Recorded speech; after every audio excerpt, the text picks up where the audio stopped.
Welcome to the video. Before we begin, I'd like to give a shout out to Sixgill Fishing. They've teamed up with Autism Anglers to raise awareness and acceptance through fishing. Right now they have a pre-order available for their Autism Awareness Reel. For every reel purchase, they're donating $8 to Autism Anglers. Hit the link in the video description to take you to their page to order a reel and join us in showing support. Now on with the video.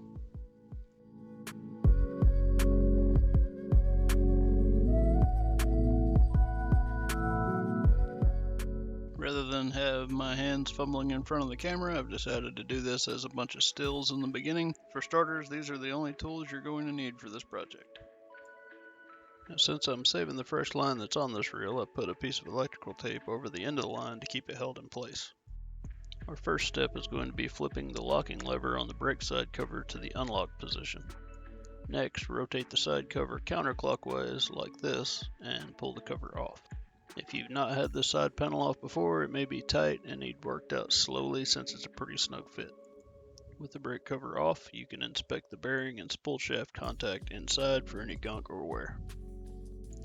Now remove the spool from the reel body by sliding it out of the frame. You can inspect the spool shaft and bearing now for any wear and clean them. Next, remove the small flat screw on the handle and remove the nut retaining clip. Now remove the nut with a 10mm wrench or a small adjustable wrench. Remove the spring washer from under the handle and unscrew the drag wheel off of the handle shaft. While you have the drag wheel off, inspect the ratcheting surface inside the drag wheel, clean it, and lightly grease the teeth.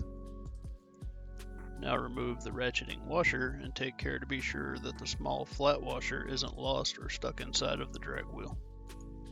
Next, we'll remove the handle side cover. There are 3 Phillips screws on the outside of the cover and a smaller screw on the inner side of the frame. Remove the plastic clip that is inserted at the small inside screw. If you don't remove this, the side panel will not come off. And note that the larger side of the hole in the clip goes toward the screw. Next, slide off the side cover and take care not to drop the 2 small springs that you see here. Now remove the drag discs, check for dirt and wear. These probably will only show wear if you've had the drag set too light or you hooked it to a really big fish and slipped a lot of line very fast. Next, we'll remove the larger main gear. Visually check the fiber disc here for wear also, though it's not very likely that it's going to have any. Now lift the smaller spool gear and remove it with the plastic retainer.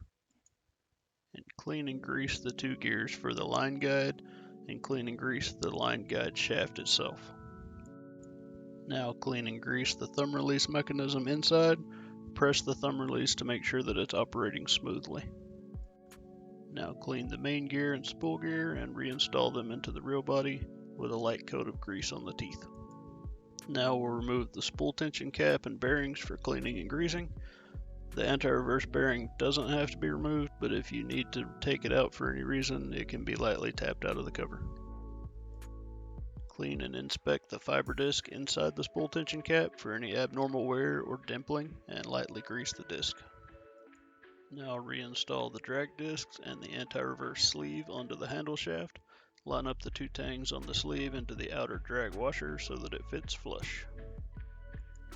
Put the bearings back into the side cover if you remove them, and slide the side cover over the handle shaft and spool gear. Now reinstall the 4 screws and the plastic clip into the side cover. Now we'll install the spool tension cap lightly and start putting the washers from the drag back onto the handle shaft. First, the flat washer will go on. Some reels have a washer with a flat-sided hole to slide on the handle shaft, and some have a plain round hole like mine here. Next, slide the first spring washer with the open side of the curve facing up as shown here. Slide on the second spring washer with the open side of the curve toward the other washer so that they have a gap like this between them. Now slide on the ratcheting washer and the last flat washer. And again, this washer may have a round hole or may have a flat-sided hole. Reinstall the drag wheel. Be careful not to cross-thread it when getting it started, and thread it down below the step on the handle shaft. Now install the spring washer with the bent tabs pointed upward toward the handle, and install the handle and hand tighten the nut. And next you'll want to place the retainer clip onto the nut so that the hole is just before the threaded screw hole. lightly tighten the nut with a 10mm wrench or adjustable wrench until the hole in the retainer lines up so that you can install the flathead screw. Now lightly tighten the flathead screw. Be careful not to over tighten it or it will strip out fairly easy.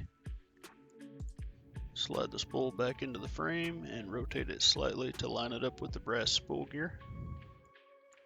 And reinstall the brake side cover and flip the lock lever back to the lock position.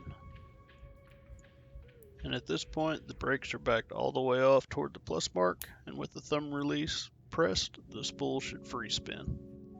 If the spool is spinning freely, it should be able to roll backwards from the weight of the tape on your line if you saved the line that's on your spool. And now I'll lightly tighten the spool tension cap just enough that the spool only spins about a revolution or two. Okay, so now it's time to mount the reel on the rod. We'll go through the setup. Now on this one, because we saved our line, we're going to peel off the electrical tape that I used to hold it. So we're going to fish that line all the way up through the rod here. And because we don't have any drag set, you'll be able to freely pull the line. We'll keep a little tension on it as we go through all the eyes here. Alright, we've got more than enough line pulled through. So we're going to tie on this bait really fast so we can set our drop. So since we've got our baseline starting point from the reassembly of the reel, when we hit our thumb release, it's going to want to free fall. So the first thing we're going to start off with, brakes are all the way open, drag's still not set. We're just going to do spool tension, and we want to tighten this thing just until the bait does not fall. Now we're going to go one click at a time on the spool tension until it starts freely falling down slowly.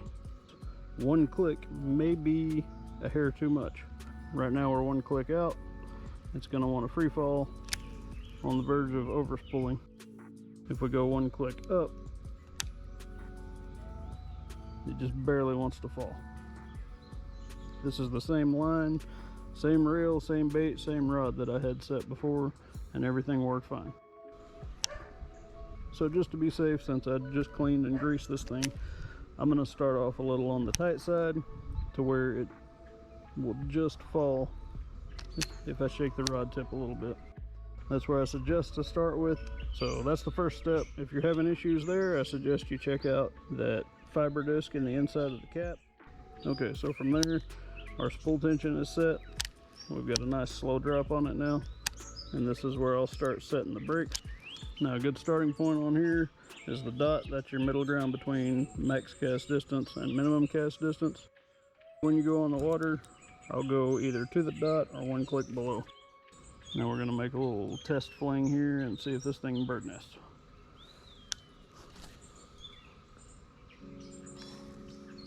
No bird nest, just a branch. Okay, so now time to set drag. And here you can easily pull this line. I'll tighten this to where it gets a little tough to pull, but not quite to the point where the line is going to start binding into itself on the reel. You can, of course, break out a scale if you want to set this to match the line that you're using. I'm just going to go by feel. So that went back together pretty quick. Now it's all set, ready to go. We got a good smooth drop. Brakes are set a little over halfway. Drag set. We're ready to go fishing. Now let's talk about some possible causes for some problems that you might have. If you're having issues with the line either not spooling or free spooling on a cast, it's probably going to come down to your spool tension. You need to take the cap off, and like we did in the cleaning process, you need to inspect the little fiber disc in there, make sure it is not dimpled from being over tightened, and make sure that it's not worn in such a way that it's going to either bind up or not create enough tension on the spool. Aside from that, you need to check bearings, which we also went over in the cleaning section. If you've got grit in a bearing or you've got a bearing that's sticky, then that could also cause some issues trying to get your spool tension set, and also cause issues with free spooling or not wanting to spool off at all. If your brakes are not engaging, really there's not much of a way that can go wrong. But if you're having issues with your brakes, take the side cover back off, make sure that your brakes do adjust. You can watch this inside piece, and as you turn your brakes plus for more cast distance, the magnets are dropping into the housing. As you go minus for less cast distance, the brakes raise to get closer to the face of that spool.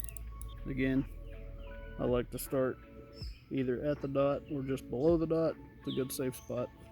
Creates enough drag to help keep from having issues once you're on the water. In a way, I wish this had been more troublesome to set, because I would like to help with different issues that you guys may be having. If you are having an issue that can't be easily explained, or you don't understand what could be causing it from any of the setup in the reel, feel free to drop a comment below and we can discuss the different things to look at, different things to look for. Most casting reels are the same basic build. So yeah, that's all I got, guys.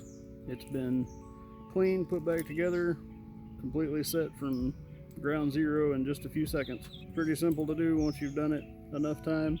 The basics are: start with the brakes set all the way open, tighten the spool tension until your bait does not fall, and then you want to loosen your spool tension one click at a time. If you have a ratcheting spool tension cap, go one click at a time until you start to get a slow drop on that bait, and that's where you're going to leave your spool tension for a starting point.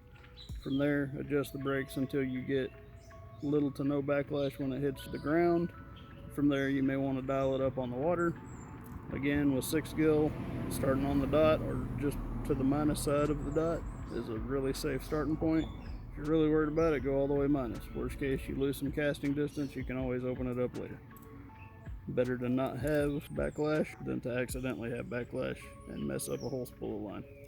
If you guys have any questions, comments, or concerns, leave a comment down below and I will get with you guys as quick as I can. Have a great day.